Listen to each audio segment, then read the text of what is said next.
దీపకు పుట్టిన బిడ్డ పేరు మీద ఆస్తి మొత్తం రాసిన శివనారాయణ. షాక్లో పారిజాతం జ్యోత్స్న. ఇది ఎలా జరగబోతుంది అని తెలుసుకోవాలి అనుకుంటే కనుక మన ఛానల్ అయితే తప్పకుండా సబ్స్క్రైబ్ అయితే చేసుకోండి. ఎపిసోడ్లోకి వెళ్ళిపోతే ఇంకా ఎవరికీ తెలియకుండా సీక్రెట్గానే దీప అయితే బోన్ నేరో ఇవ్వడం అయితే జరుగుతుంది.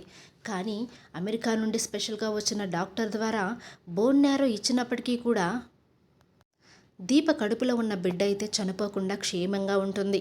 దాంతో అందరూ కూడా దీప, కార్తీక్ కూడా చాలా సంతోషిస్తూ ఉంటారు. ఇంకా దీపకైతే డెలివరీ టైం వచ్చేస్తుంది. డెలివరీ టైం వచ్చేసరికి ఇంకా దీప అందరూ కూడా క్షేమంగానే ఉన్నారు కాబట్టి దీపకు మంచిగా డెలివరీ అయితే అవుతుంది. ఇంకా బిడ్డను తీసుకుని ఇంటికైతే వస్తుంది దీప. దీప ఇంటికి రావడంతో అప్పుడే ఇంకా శివనారాయణ నా భార్య వచ్చింది అని చెప్పేసి దీప చేతుల్లోండి బిడ్డను తీసుకొని తను ఎత్తుకోవడం అయితే జరుగుతూ ఉంటుంది. దాంతో జ్యోత్స్న ఒక్కసారిగా కుళ్ళుకుంటూ ఉంటుంది. ఇదేంటి, నాకు పుట్టిన బిడ్డను కదా ఎత్తుకోవాలి, దీప సొంత మనవరాలను తెలిసిపోయిందా ఏంటి, వాళ్ళ కూతుర్ని ఎత్తుకుని ఆడిస్తున్నారు సొంత మనవరాల్లాగా అని చెప్పేసి అనుకుంటూ ఉంటుంది.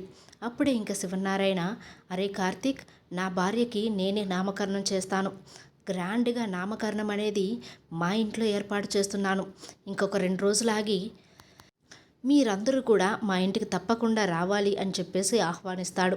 ఇంకా అందరూ కూడా సంతోషంగా శివనారాయణ ఇంటికి, ఇంకా దీపక పుట్టిన బిడ్డతో సహా శివనారాయణ ఇంటికైతే వెళ్తారు. ఇంకా పంతులు గారు అయితే వచ్చి కూర్చుంటారు. దీప కూతురికి నామకరణం అయితే జరుగుతుంది. నామకరణం జరిగిన తర్వాత అందరూ అలాగే ఉండండి, నేను దీప కూతురికి నా భార్యకి ఒక గిఫ్ట్ ఇవ్వాలనుకుంటున్నాను అని చెప్పేసి ఒక కవర్లో అయితే వీలునామా పెట్టేసి ఇంకా శివనారాయణ అయితే ఇవ్వడం జరుగుతుంది. కార్తీక్, చూడరా నా మనవరాలికి నేనేమిచ్చాను అని చెప్పడంతో కార్తీక్ ఆ వీలునామా చూసి ఒక్కసారిగా షాక్ అయిపోతూ ఉంటాడు. దానిలో దీపకి, కార్తీక్కి పుట్టిన బిడ్డ పేరు మీద శివనారాయణకి ఎంత ఆస్తి ఉందో అంత ఆస్తి కూడా రాసి ఇచ్చేసినట్టుగా ఉండడంతో, తాత ఏంటిది, నీ ఆస్తి మొత్తం నా బిడ్డ పేరు మీదకి రాసావా అని చెప్పేసి కార్తీక్ షాక్ అవ్వడంతో షాక్లో పారిజాతం అలాగే జ్యోత్స్న అయితే ఒక్కసారిగా గుండె పట్టుకుంటూ ఉంటారు. ఏంటి గ్రాని ఇది, ఆస్తి మొత్తం దాని కూతురికి తగిలిస్తే ఇంకా మనకేముంటుంది, మనం ఇంత నాటకమాడి ఇంత కష్టపడేది ఆ ఆస్తి కోసమే కదా అని చెప్పేసి జ్యోత్స్న అయితే అంటూ ఉంటుంది. అవునే, ఏంటి ముసలోడు ఇంత పని చేశాడు అని చెప్పేసి పారిజాతం అంటూ ఉంటుంటే అప్పుడే ఇంకా శివనారాయణ, ఏంటి జ్యోత్స్న షాక్ అయిపోతున్నావా, దీప కూతురు మీద ఆస్తి మొత్తం రాయడం ఏంటి అని, ఎందుకంటే దీపే నా అసలైన వారసురాలు, దీపే నా మనవరాలు, ఇప్పుడు నేను ఆస్తి రాసింది నా ముని మనవరాలికి అని చెప్పేసరికి జ్యోత్స్న షాక్ అయిపోతూ ఉంటుంది.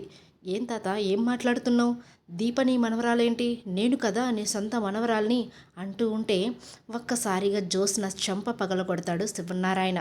నువ్వు నా మనవరాల్వా, నువ్వు బోన్ నేరో ఇచ్చావా నా కోడలికి, ఏ విధంగా నువ్వు నా మనవరాలు అవుతావు అని చెప్పేసి అంటూ ఉంటే పారిజాతం, జ్యోత్స్న ఏం మాట్లాడాలో తెలియక నోరు వెళ్ళబెట్టుకొని అలా నుంచుని పోతూ ఉంటారు.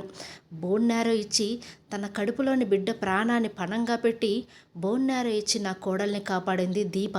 దీపే అసలైన వారసురాలు, ఎందుకంటే దీపే నా మనవరాలు కాబట్టి దీప శాంపిల్స్కి సుమిత్ర శాంపిల్స్కి మ్యాచ్ అయ్యింది. ఇంతకు మించి నేను మీకు ఇంకా చెప్పాల్సిన అవసరం లేదేమో, అందుకే నా ముని మనవరాలకి నేను ఆస్తి మొత్తం కూడా రాసేశాను. నాకు ఎటువంటి ఆస్తి కూడా అవసరం లేదు, నా మనవరాలు నా మనవడు క్షేమంగా ఉంటే చాలు అని చెప్పేసి ఇంకా అందరిలో చెప్పడంతో ఒక్కసారిగా ఇద్దరూ కూడా తల పట్టుకుంటారు. జ్యోత్స్న అలాగే పారిజాతం కూడా.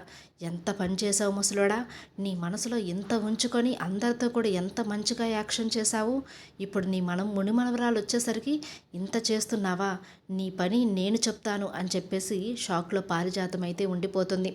అప్పుడే ఇంకా జ్యోత్స్న అయితే ఎంతో కొంత వెనకేసుకున్నాను కాబట్టి సరిపోయింది, నాకు తెలుసు ఇలాంటి సిచ్యువేషన్ వచ్చిద్దని, అందుకే ముందుగానే 4-5 కోట్లు నా అకౌంట్లో వేయించుకున్నాను, ఇప్పుడు వాటిని వాడుకుంటే బ్రతుకుతే చాలు నేను అని చెప్పేసి అనుకుంటూ ఉంటుంది. ఈ విధంగా అయితే దీపకు పుట్టిన బిడ్డ పేరు మీద ఆస్తి మొత్తం కూడా శివనారాయణ రాయడంతో కాంచన చాలా సంతోషిస్తూ ఉంటుంది.